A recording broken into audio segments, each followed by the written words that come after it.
మరి రామన్న మాట్లాడవలసిందిగా కోరుతున్నాను. Thank you. జై తెలంగాణ. మా సుమన్ చెప్తున్నాడు, ఈ రాముడు ఉండగా శ్రీరాముడు ఎందుకు రాయమంటున్నాడు.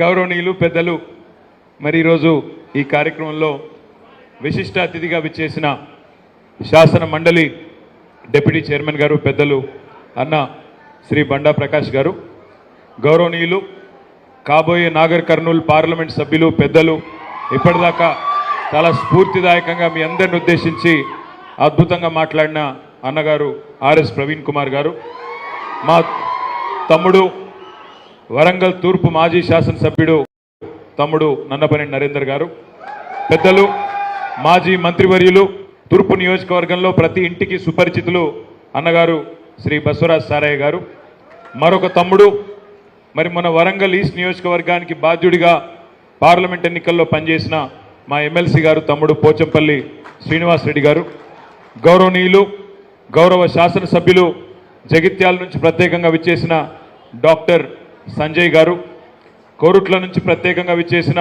మరొక డాక్టర్ సంజయ్ గారు, గౌరవనీయులు హుజూరాబాద్ శాసనసభ్యుడు మా తమ్ముడు డైనమిక్ నాయకుడు జరలే తమ్మి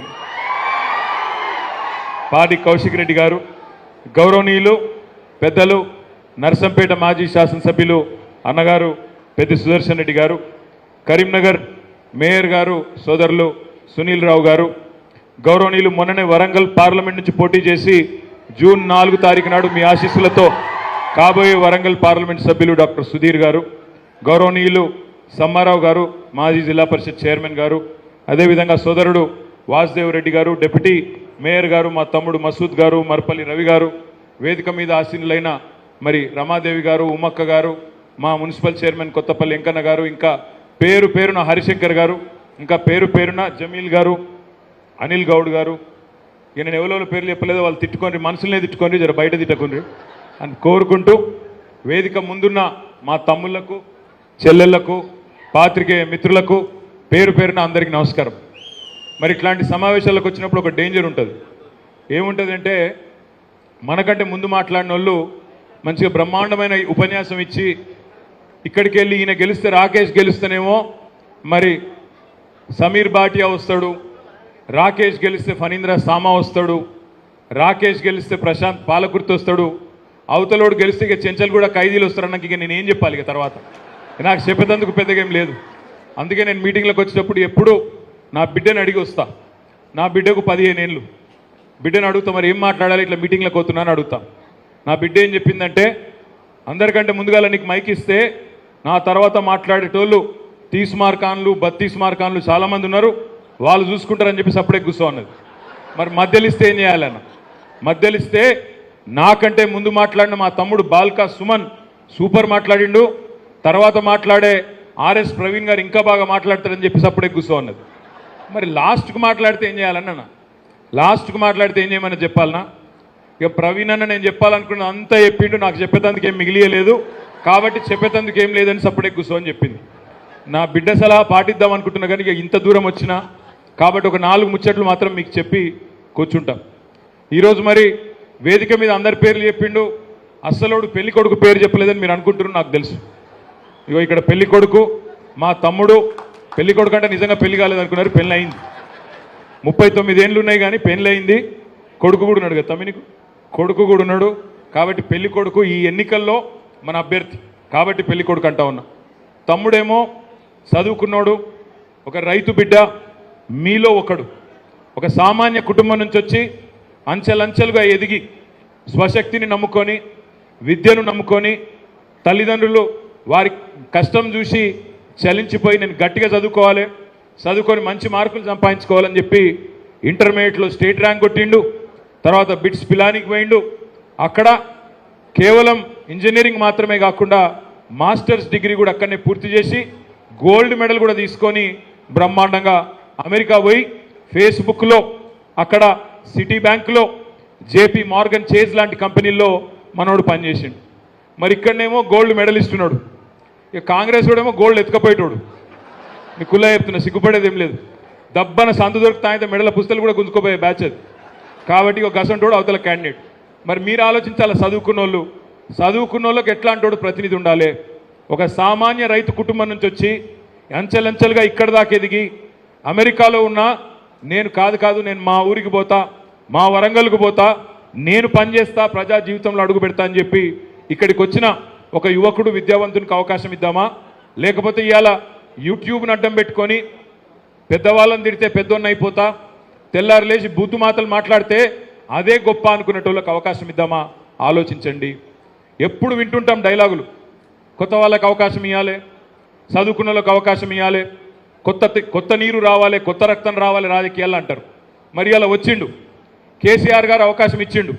ఒక గోల్డ్ మెడలిస్ట్కు, ఇంజనీర్కు, మాస్టర్ చదువుకున్నోనికి, అమెరికాలో ఎక్స్పోజర్ ఉన్నోనికి అదన్నీ ఇడిచిపెట్టి, లక్షల ఆదాయం ఇడిచిపెట్టి మీ దగ్గరికి వచ్చి మీతో పనిచేస్తా అనుకునే ఒక తమ్మునికి, మీలో ఒకనికి కేసీఆర్ అవకాశం ఇచ్చిండు. మరి అట్లాంటి సోదరుడికి మీరు రేపు ఓటేసే అవకాశం ఇస్తారా లేదా తిరస్కరిస్తారా? మీ చేతుల్లోనే తమ్ముడి భవిష్యత్తు ఉందనే మాట నేను మీకు విజ్ఞప్తి చేస్తా ఉన్నా. అసలు ఎందుకు వేయాలి రాకేష్ రెడ్డికి ఓటు? కేవలం ఆయన గుణగణాలు చూసేయాలనా? అవతలోడు లంగా అని చెప్పి ఆయన కోటేయద్దా అంటే అది కాదు. సరిగ్గా 6 నెలల కిందట నవంబర్ నెలలో రాష్ట్ర శాసనసభకు ఎన్నికలు వచ్చినాయి. మేము అందరం వచ్చినాం వరంగల్కి. కేసీఆర్ గారు వచ్చినారు, ఇక్కడ వేదిక మీద కూర్చున్న నాయకులు అందరూ వచ్చినాం. మీకు చెప్పినాం అన్నాడు, మోసపోకండి, మోసపోతే గోసపడతాం, దయచేసి మోసపోకండి, పనిచేసే ప్రభుత్వానికి ఓటేయండి, తెలంగాణ తెచ్చిన కేసీఆర్ గారికి మరొక్కసారి ఆశీర్వదించండి అని చెప్పి మేము ప్రతి దగ్గరికి వచ్చి అడిగినాం. కానీ కాంగ్రెస్ వాళ్ళు మాత్రం అరిచేతిలో వైకుంఠం చూపెట్టినరు. మీకు ఏది కావాలంటే అది ఫ్రీ అన్నారు. బస్సు ఫ్రీ అన్నారు, బంగారం ఫ్రీ అన్నారు, స్కూటీలు ఫ్రీ అన్నారు, నెలకు 2500 ఆడపిల్లలందరికీ 18 ఏళ్ళు నిండిన ఆడపిల్లలకు అన్నారు, నిరుద్యోగులకు నిరుద్యోగ భృతి అన్నారు 4000, ముసలోళ్ళకి 4000 పెన్షన్ అన్నారు, రైతులకు 2 లక్షల రుణమాఫీ అన్నారు. కేసీఆర్ 10,000 ఇస్తే నేను 15,000 ఇస్తా అన్నాడు. అర్రాసు పాట లెక్కనే కేసీఆర్ రూపాయి ఇస్తే నేను 2 రూపాయలు ఇస్తా అని చెప్పి మొత్తానికి గందరగోళం చేసి ఓట్లు వేయించుకున్నారు. ఇవాళ గద్దెనెక్కింది. మరి కాంగ్రెస్ అధికారంలోకి వచ్చిన తర్వాత ఏం జరుగుతున్నదో ఒక చిన్న విషయంతో మీకు అర్థమైపోతుంది. మీ వరంగల్ తూర్పు నియోజకవర్గంలోనే ఎంజీఎం హాస్పిటల్ ఉంది. ఇవాళ పేపర్లో వార్త ఉంది, కావాలంటే మీరు తీసి చూడండి. ఇవాళ పేపర్లో, ఈనాడు పేపర్లో వార్త ఉంది. నేను చెప్పిన మానాడు కాంగ్రెస్ కావన్నా కరెంటు కావాలనా అని పదే చెప్పినాం. సరే, జరిగింది. నిన్నటికి నిన్న ఎంజీఎం ఆసుపత్రిలో మొత్తం, ఎంజీఎం అంటే ఉత్తర తెలంగాణకు మొత్తం కేంద్రం ఎంజీఎం హాస్పిటల్, ఉత్తర తెలంగాణలో ఉండే పేదలందరికీ దిక్కు ఎంజీఎం హాస్పిటల్. ఆ ఎంజీఎం ఆసుపత్రిలో నిన్న సాయంత్రం 4:30 నుంచి రాత్రి 9:30 దాకా 5 గంటలు కరెంటు లేదు. 4 జనరేటర్లు ఉండే అక్కడ, 4 పనిచేయలే. నేను ఒక్కటే మాట అడుగుతున్నా, మార్పు అంటే గిదేనా మనం కోరుకున్న మార్పు? 5 గంటలు కరెంటు పోతే సరే, ఇళ్లలో పోతేనేమో పంక తిరగది, విసనకర్ర కూడా కూర్చుంటాం, అది అలవాటే. కాంగ్రెస్ ప్రభుత్వం అంటే కరెంటు ఉండదు కాబట్టి అలవాటే. కానీ ఎంజీఎం హాస్పిటల్లో వెంటిలేటర్ మీద ఉన్న పేషెంట్లు ఉంటారు, ఇన్క్యుబేటర్లో ఉండే చిన్న పిల్లలు ఉంటారు, నవజాత శిశువులు, ఇప్పుడే పుట్టిన పిల్లలు ఇన్క్యుబేటర్లో ఉంటారు. 5 గంటలు కరెంటు పోతే, ప్రాణాలు పోతే ఎవరిది బాధ్యత? ఇదేనా మార్పు, మనం కోరుకున్న మార్పు? కేసీఆర్ గారు ఉన్నప్పుడు కరెంట్ ఎట్లుండే, ఇవాళ ఎట్లున్నదో నాకంటే బాగా మీకే తెలుసు. కరెంటు పోతుందా ఇళ్ళల్లా? పోతలేదా? వరంగల్కి ఏమైనా స్పెషల్ లైన్ ఇచ్చిరైంది? పోతుందా? మరి మార్పు బాగుందా? నేనేమంటున్నా, మార్పు అన్నారు. ఏం చెప్పిండు మీకు రేవంత్ రెడ్డి? 2 లక్షల ఉద్యోగాలు ఇస్తా సంవత్సరం లోపల అన్నాడు. మరి ఇవాళ ఇప్పుడు 5 నెలలు అయిపోయింది, 6 నెలలు నడుస్తూనే ఉన్నది. 2 లక్షల ఉద్యోగాలు, 1 కాదు 2 కాదు. అయినా ఉద్యోగం ఇవ్వాలంటే ముందు నోటిఫికేషన్ ఇవ్వాలి, రిటర్న్ టెస్ట్ పెట్టాలి, అవసరమైతే ఇంటర్వ్యూ పెట్టాలి, అప్పుడు సెలెక్ట్ అయిన వాళ్ళకు అపాయింట్మెంట్ లెటర్లు ఇవ్వాలి. కానీ రేవంత్ రెడ్డి ప్రపంచంలో ఏ మెజిషియన్ కూడా చేయని ఒక అద్భుతం చేసిండు. ఏంటిదో ఎరికేనా? ఒక్క నోటిఫికేషన్ ఇచ్చిండా అయింది? ఒక్క నోటిఫికేషన్ ఇవ్వలే, ఒక్క రాత పరీక్ష పెట్టలే, ఒక్క ఇంటర్వ్యూ పెట్టలే. కానీ సిగ్గు లేకుండా ఏం చెప్తున్నాడు? 30,000 ఉద్యోగాలు ఇచ్చినా అని చెప్తున్నాడు. మరి నాకు తెలియదుగా, పెళ్లి కాలే, సంసారం చేయలే, పిల్లలు మాత్రం పుట్టిరట. ఇది ఎట్లా సాధ్యం నాకు అర్థం కాదు. ఇక ప్రపంచంలో ఇంతకంటే పెద్ద మ్యాజిక్ ఏమైనా ఉంటుందా? నేను అందుకే అడుగుతున్నా, ఇంకెన్ని రోజులు మోసపోదాం? మోసానికి 6 నెలల కిందనే గురైనం. 2 లక్షల రుణమాఫీ అన్నాడు రైతులకు. ఇక్కడ కూర్చున్న వాళ్ళలో ఒకసారి రైతు బిడ్డలు చేయలేవట్టండి. రైతు బిడ్డలు, రైతు కుటుంబాల నుంచి వచ్చిన వాళ్ళు మీరు ఆలోచన చేయాలా. 2 లక్షల రుణమాఫీ అన్నారు, అయిందా? కేసీఆర్ 10,000 ఇస్తుండే, నేను 15,000 ఇస్తా అన్నాడు, ఇచ్చిండా? రేవంత్ రెడ్డి ఎంత గొప్పోడంటే కేసీఆర్ ఉన్నప్పుడేమో రైతు బంధు నాట్లప్పుడు పడుతుండే, రేవంత్ రెడ్డి వచ్చినాక ఓట్లప్పుడు పడుతుంది రైతు బంధు.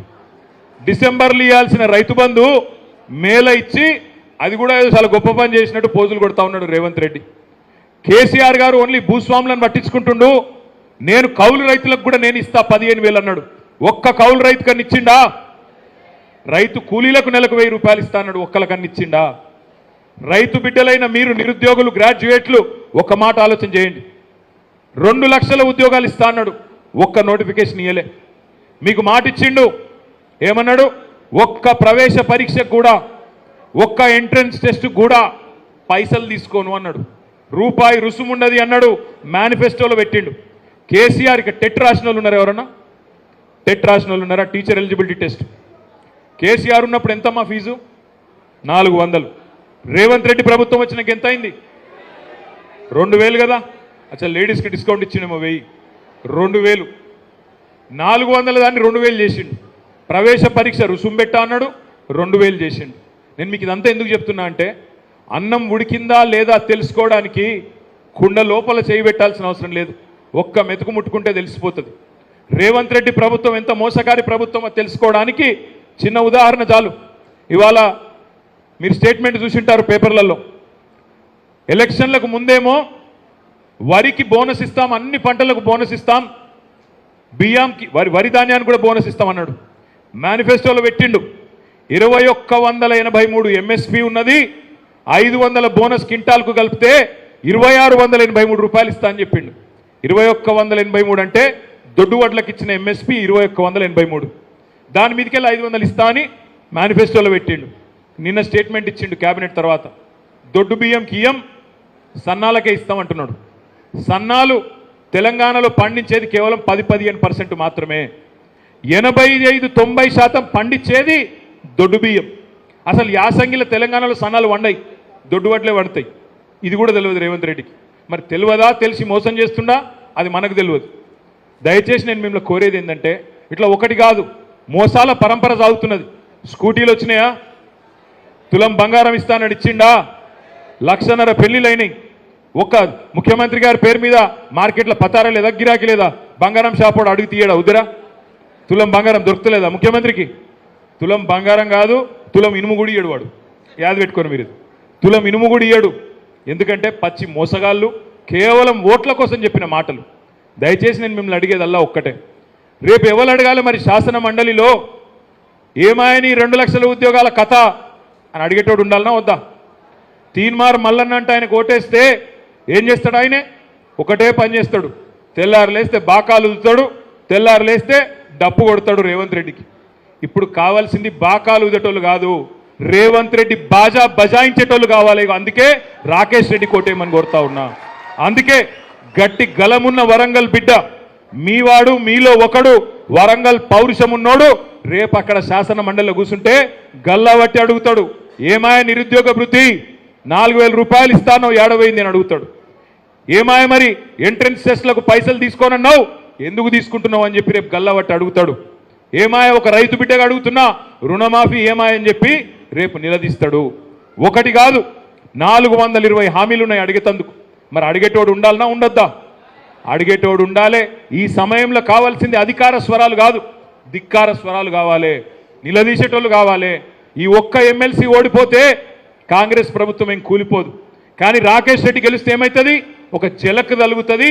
అబ్బో వీళ్ళు విద్యావంతులు 34 నియోజకవర్గాల్లో 3 ఉమ్మడి జిల్లాల పరిధిలో వీళ్ళందరికీ కూడా ఆల్రెడీ తెలిసిపోయింది మోసగాళ్ళమని. తప్పకుండా మాకు బుద్ధి చెప్తారు, రేపటి రోజున సమాజాన్ని మేలుకొల్పుతారు వీళ్ళు అనే భయం కాంగ్రెస్ పార్టీని ఆవహిస్తుంది, భయపెడుతుంది కాంగ్రెస్ పార్టీని. ఆ భయం లేకపోతే అన్నీ ఎగ్గొడతారు. అన్ని మాటలు ఇచ్చిన 6 గ్యారంటీలు ఇంకోటి అన్నీ ఎగ్గొట్టి అవతల పడే ప్రయత్నం చేస్తారు. నేను మీ అందరితో ప్రార్థించేది ఒకటే, ఈ ఎన్నిక ఎందుకు కీలకం అంటే సమాజాన్ని మేలుకొల్పవలసింది విద్యావంతులు. సమాజానికి దిశానిర్దేశం చేయవలసింది, దిక్సూచిగా మారవలసింది, జరుగుతున్న వర్తమాన రాజకీయాల పట్ల అవగాహన కల్పించాల్సింది మీరు గనక మేల్కోకపోతే, మీరు గనక వాస్తవాలను ప్రజల ముందుంచకపోతే, ప్రభుత్వాలు ఆడుతున్న డ్రామాలను చెప్పకపోతే తప్పు చేసిన వాళ్ళం అవుతాం. ఇవాళ మీ వరంగల్లో ఎంజీఎం హాస్పిటల్ 24 అంతస్తుల ఎంజీఎం హాస్పిటల్ కేసీఆర్ గారు ఉన్నప్పుడు దాదాపు పూర్తి చేసినాం. అసలు దసరాకే ప్రారంభిద్దామనుకున్నాం, పోయిన దసరాకి. ఇవాళ నేను ఇప్పుడు ఇక్కడికి వస్తుంటే చూసిన ఎక్కడి హాస్పిటల్ అక్కడనే ఆగిపోయింది. ఉన్న మెషిన్లన్నీ తీసుకొని పోయినరు. 5-6 నెలలైంది. ఏమైందని నేను అడిగిన అధికారులను. అడిగితే వాళ్ళు చెప్తున్నారు, సార్ ఇక్కడ ఉండే ఎల్ఎన్టీ సంస్థ కడుతుండే వాళ్ళని బెదిరించినట్టున్నారు, బెదిరించే వరకు వాళ్ళు తట్టపార వారేసి వెళ్ళిపోయినరు, మరి ఇవాళ పని అయిపోయింది ఎక్కడికక్కడ అని చెప్తున్నారు. ఎవరి కోసం కట్టిండు కేసీఆర్ 24 అంతస్తుల హాస్పిటల్? మీ వరంగల్ కోసం, ఇక్కడ ఉండే ఖమ్మం కోసం, ఇక్కడ ఉండే పట్టణంలో ఉండే పేదల కోసమే కదా. అంత అద్భుతమైన హాస్పిటల్ తెలంగాణలో కాదు, భారతదేశంలో ఎక్కడా లేని హాస్పిటల్ మీకోసం వరంగల్లో కేసీఆర్ కడితే దాన్ని ఆపిన దౌర్భాగ్యపు పార్టీ కాంగ్రెస్ పార్టీకి ఓటేద్దామా ఆలోచించండి. కష్టపడి ఇదే వరంగల్లో మీరు హైదరాబాద్కి పోయి బెంగళూరుకు పోయే అవసరం లేకుండా ఇక్కడికి ఐటీ కంపెనీలు తేవాలని చెప్పి టెక్ మహీంద్రాని తెచ్చినాం, జెన్పాక్ని తెచ్చినాం. టీసీఎస్ విషయంలో పైరవి నడుస్తూనే ఉండే, ఈ లోపల ప్రభుత్వం పోయింది. 7-8 కంపెనీలు తెచ్చినాం. దురదృష్టం చెప్తా ఉన్నా మీకు నేను. బాధ ఎక్కడ అనిపిస్తుందంటే, కొత్త పరిశ్రమలు తెచ్చే మొఖాలు వీళ్ళకి ఎట్లాగూ లేవు, వీళ్ళకంత సినిమా లేదు, వీళ్ళ మొఖాలు చూసి వచ్చేటోడు కూడా లేడు. కానీ ఉన్న పరిశ్రమలు ఆపుకునే తెలివి కూడా లేదు. టెక్ మహీంద్రా ఇలా వరంగల్కి వెళ్ళిపోతున్నది. టెక్ మహీంద్రా వరంగల్కి వెళ్ళిపోతా ఉన్నది. మరి ఇట్లాంటి దిక్కుమాలిన గవర్నమెంట్కి మళ్ళీ ఓటేసి మీరే గొప్పవాళ్ళని చెప్పి వరంగల్ నుంచి టెక్ మహీంద్రా వెళ్ళిపోతున్నది. ఎంజీఎం హాస్పిటల్లో 5 గంటలు కరెంటు పోతున్నది. 24 అంతస్తుల హాస్పిటల్ ఆగిపోయింది. అందుకోసం ఓటేద్దామా? ఎందుకోసం ఓటేద్దాం ఆలోచించండి. దయచేసి నేను మీ అందరితో ప్రార్థించేది ఒకటే, రేపటి రోజున రాజకీయాల్లో చదువుకున్న వాళ్ళు, విద్యావంతులు, డాక్టర్ ఆర్ఎస్ ప్రవీణ్ లాంటి వాళ్ళు, రాకేష్ రెడ్డి లాంటి వాళ్ళు, బాల్కా సుమన్ లాంటి వాళ్ళు, డాక్టర్ సంజయ్ గారు లాంటి వాళ్ళు, మా సోదరులు చదువుకున్న వాళ్ళు రాజకీయాల్లోకి రావాలి అంటే, ఉత్సాహం ఉండాలి అంటే, మంచి వాళ్ళని ప్రోత్సహిస్తే, మంచి వాళ్ళని వెన్నుతట్టి, నడువు తమ్ముడు నీ వెనుక ఎవరు లేకపోయినా మేమున్నామని మీరు ధైర్యం ఇస్తే ఇంకింతమంది వస్తారు. ఐఐటి చదువుకున్నోళ్ళు, ఎన్ఐటీలో చదువుకున్నోళ్ళు, బిట్స్ పిలానీలో చదువుకున్నోళ్ళు, ఎస్ఆర్లో చదువుకున్నోళ్ళు, కాకతీయ యూనివర్సిటీలో చదువుకున్నోళ్ళు ఇంకా చాలామంది వస్తారు. విద్యార్థి నాయకులు, రాజకీయ నాయకులు అవుతారు. నిజంగా మీరు అనుకున్న లాంటి రాజకీయం వస్తుంది. కానీ తీన్మార్ మల్లన్న లాంటి, నాకు తీన్మార్ మల్లన్న అంటే గుర్తొచ్చింది. ఆయన పేరు తీన్మార్ మల్లన్న కాదట, అసలు పేరు వేరే ఉన్నది, చింతపండు నవీన్ అలియాస్. నాకు నిన్న ప్రవీణ్ అనే చెప్పిండు, పోలీస్ ఆఫీసర్ కదా. అలియాస్ అని ఎవరుకుంటుంది తమ్మి? చోటా షకీల్కు, దావుద్ ఇబ్రహీం అలియాస్, చోటా షకీల్ అలియాస్, జగ్గు దాదా అలియాస్, లంగలకు దొంగలకు ఉంటుంది.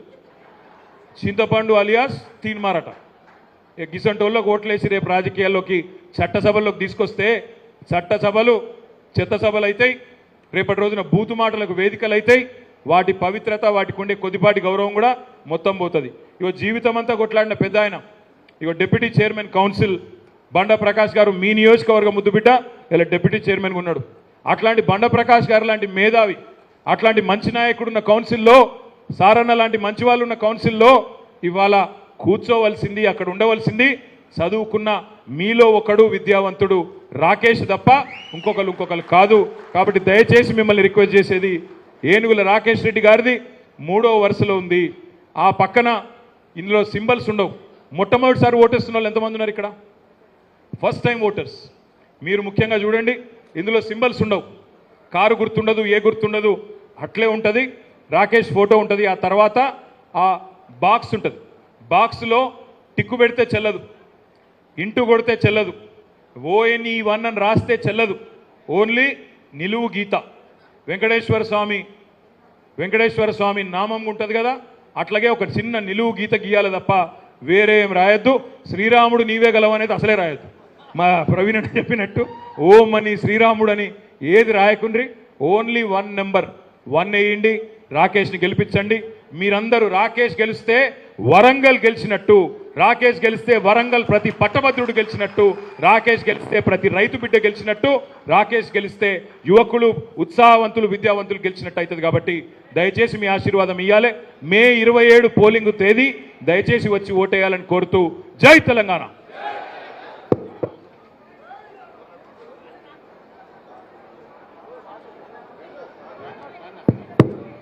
దిట్టి కుమారస్వామి గారిని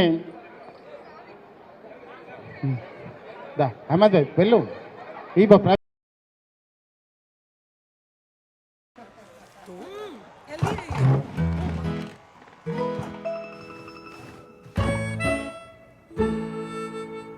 जब सब लोग साथ हैं तो साथ में बैठे।